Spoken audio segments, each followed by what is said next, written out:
प्रधानमंत्री नरेंद्र मोदी के दूसरे कार्यकाल में कल मंत्री परिषद का पहला विस्तार हुआ। कल की कैबिनेट विस्तार में कुल 43 मंत्रियों ने शपथ ली, जिनमें 7 को राज्य मंत्री से कैबिनेट मंत्री बनाया गया और 8 नए कैबिनेट मंत्री भी बनाए गए। जिन मंत्रियों को प्रमोट किया गया उनमें अनुराग ठाकुर, हरदीप सिंह पुरी, किरेन रिजिजू, आर.के. सिंह, मनसुख मंडाविया और जी. किशन रेड्डी के नाम शामिल हैं। इनके अलावा शपथ लेने वाले राज्य मंत्रियों की लंबी फेयर लिस्ट है। 2019 में जब से पीएम मोदी की दूसरी सरकार बनी थी, तब से एक बार भी मंत्री परिषद का विस्तार नहीं किया गया था। हालांकि चर्चा के विपरीत जेडीयू कोटे से सिर्फ एक नेता आरसीपी सिंह को जगह मिली, तो वहीं लोजपा से पशुपति कुमार पारस को भी कैबिनेट मंत्री बनाया गया।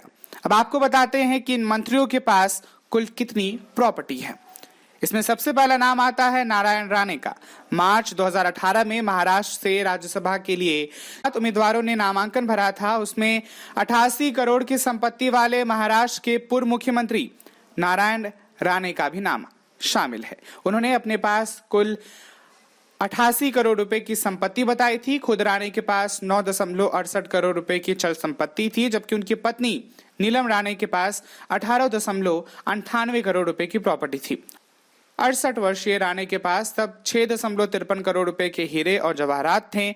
हालांकि तब राणे परिवार पर 28 करोड़ रुपए की देनदारी भी थी। एफिडेविट के मुताबिक उनके पास 18.44 करोड़ रुपए मूल्य के 6 बंगले, 4.11 करोड़ रुपए कीमत के 4 फ्लैट और 4.93 करोड़ रुपए की 2 कॉमर्शियल प्रॉपर्टी भी थी।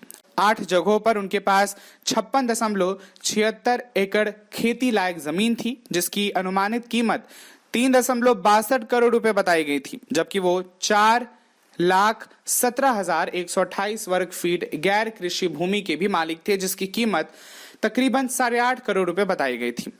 इसके अलावा उन्होंने कुल 13.27 करोड़ रुपए की संपत्ति का ब्यौरा अलग से भी दिया था। दूसरा नाम आता है सर्बानंद सोनोवाल का।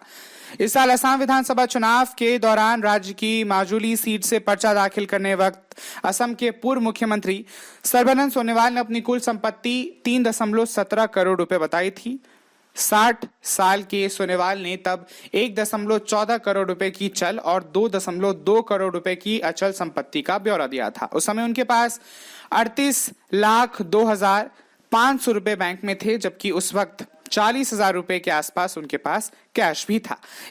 इसके अलावा उनके पास 1,35,000 की ज्वेलरी भी थी। यही नहीं, उन्होंने 27,29,460 रुपए की देनदारी। इस फेलिस्ट में तीसरा नाम आता है ज्योतिरादित्य सिंधिया का।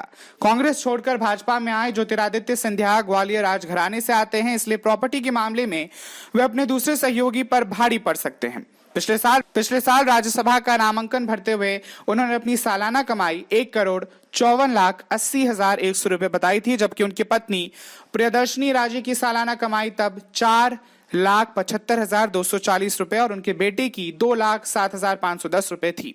तब के एफिडेविट के मुताबिक खुद उनके पास 3,60,31,900 रुपए की चल संपत्ति थी।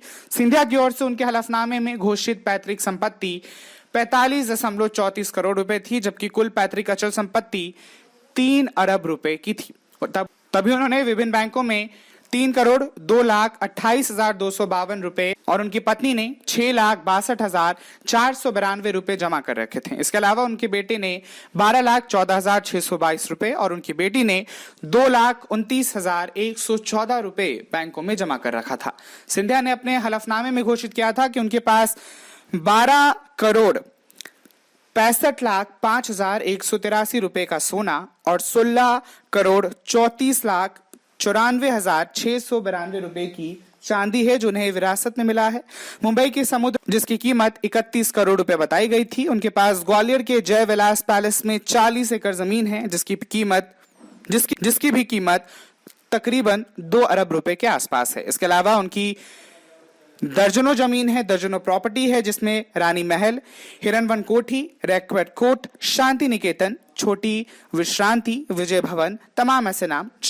अब बात कर लेते हैं पशुपति कुमार पारस की संपत्ति की। लोजपा नेता और पूर्व केंद्रीय मंत्री रामविलास पासवान के भाई पशुपति कुमार पारस ने पिछले लोकसभा चुनाव में बिहार की हाजीपुर सीट से पर्चा भरते वक्त अपने पास कुल 91,77,779 रुपए की संपत्ति बताई थी, जबकि उनकी पत्नी के पास 2,36,75,756 रुपए।